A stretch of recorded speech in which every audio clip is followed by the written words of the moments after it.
pochi chilometri da Montesperoli c'è un museo d'arte sorprendente.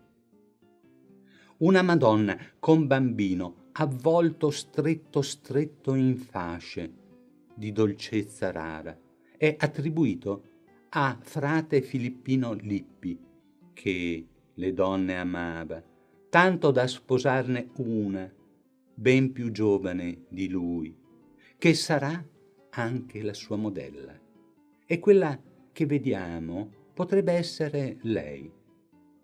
E che dire di questa opera di Andrea Di Giusto, il cui bimbo è rinascimentale, mentre la madre è nostalgica del gotico. Bicci di Lorenzo era specializzato in trittici.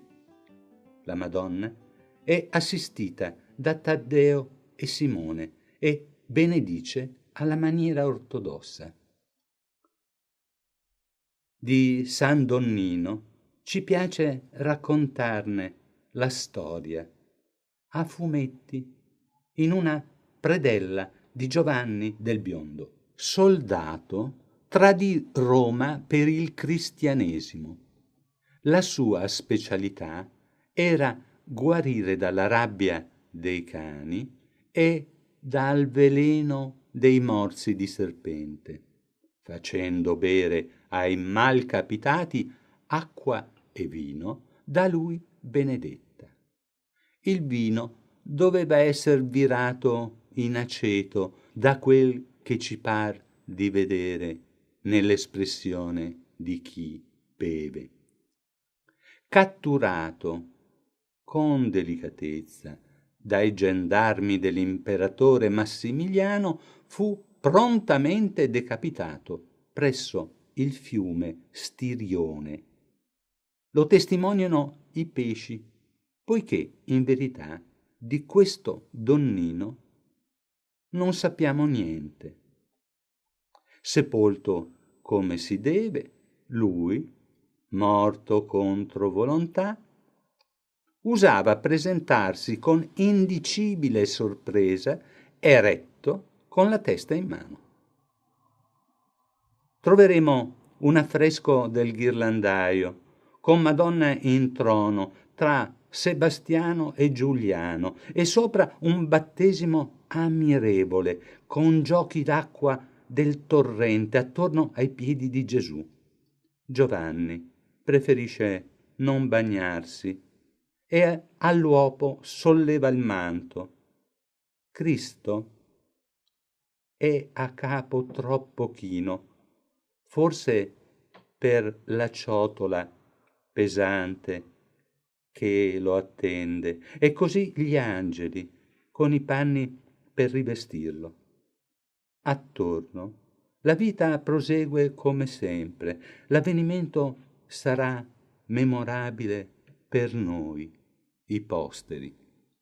A San Casciano, Val di Pesa, nella chiesa di Santa Maria con Gesù, appunto, questi vi accoglieranno. Opera trecentesca del senese Ambrogio Lorenzetto. Seduta frontalmente sul trono, figura immobile, ieratica, ci fissa perché è custode d'un bimbo vivace, capace di salutare chi vicino passa. Quella di Lippo di Beniveni, nella seconda metà del 1300, non potendo parlare, ci scrive attestando la sua verità. Coppo di Marcovaldo, nella metà del 1200, ci illustra la storia dell'arcangelo San Michele, invero delle sue imprese, occupato nella preparazione di un trono in paradiso, con angeli muratori che ne osservano le istruzioni, infilza Lucifero. Nella terza scena è impegnato altrove, mentre Gregorio Magno dispone la costruzione di un tempio. Dio gli consegna la verga fiorita, indica all'arciere il toro da colpire ed infine benedice il vescovo di Siponto.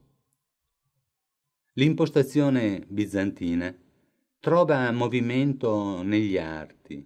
Il piede sinistro dovrebbe essere retrocesso per assicurare l'avanzamento del ginocchio. Una svista che scompare nella scelta dei colori della veste e delle ali bianche che paiono voler uscire dalla oscurità della tavola.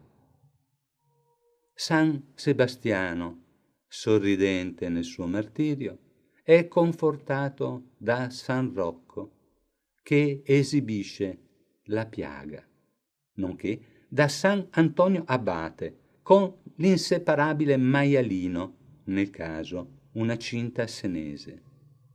Bello il paesaggio con fattoria, fiume tra i pini ed un borgo rurale. In Tavernelle, Val di Pesa, una Madonna in trono tra Raffaele e Gabriele.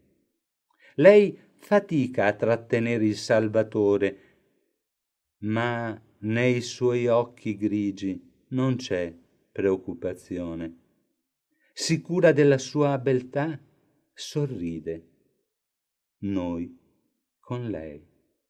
L'opera è del maestro di Marradi. È attribuita a Megliore quest'icona con Mater Dolcissima che il figlio abbraccia con amore. A Castel Fiorentino ci accoglie San Verdiana, nella storia una donna forte, simbolo della libertà comunale dai vescovi fiorentini, che neppure 2 serpenti infilati nella sua cella riuscirono a spaventare. Il volto è il suo probabile ritratto. Attribuito a Cimabue è la Madonna ben disegnata, con un bambino invero poco grazioso, ma verosimile. Di Corso di Buono, siamo alla fine del 1200, è una crocefissione sorprendente per la parte centrale. La veste trasparente è quella specie di copertura pelvica indotta dal pudore. Si sa che la morte per asfisia induce un'ultima erezione. Rare le tavole laterali accostate al busto di Cristo. Volendo cercastorie, ritorniamo a Firenze, nell'oratorio dei Bonomini, ove sulla destra San Martino sogna il dono che farà e che lo renderà celebre, nonché santo. Curiosamente, il dormiente ha l'aureola senza aver fatto niente, circostanza che sorprende persino Gesù, ed un angelo pare scusarsi. Tutto avviene in gran silenzio. Il paggio dorme e Martino sogna. Fuori dalla loggia la giornata è bella, lo metterà sicuramente di buon umore, disposto a cedere metà, o via anche l'intero mantello. Dopotutto è primavera. Il soffitto a cassettoni lascia perplessi. O la stanza è corta o la prospettiva è errata. Gli angeli, belli tutti, e Gesù è in gran forma. Altre vele racconteranno storie di carità.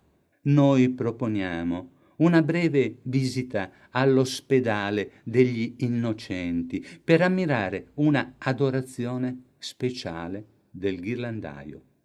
Siamo in pieno Rinascimento e l'Epifania avviene sotto un patio raffinato con colonne dipinte a foglie di acanto e palme e gigli.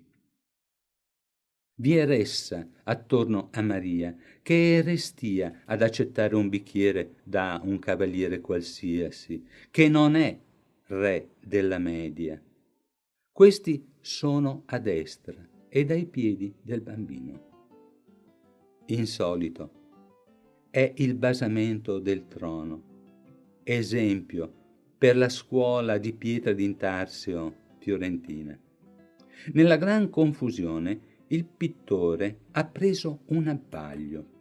Gesù ed il cugino Giovanni hanno la stessa età. Avremmo giurato fosse uno dei bambinelli irradiati. Invece lo vediamo già adulto, con l'asta che lo contraddistingue, mentre indica che non lui è il Messia inviato da Dio. Concludiamo con la Madonna che accoglie sotto il suo manto gli infanti, gli adolescenti, insomma, tutti innocenti.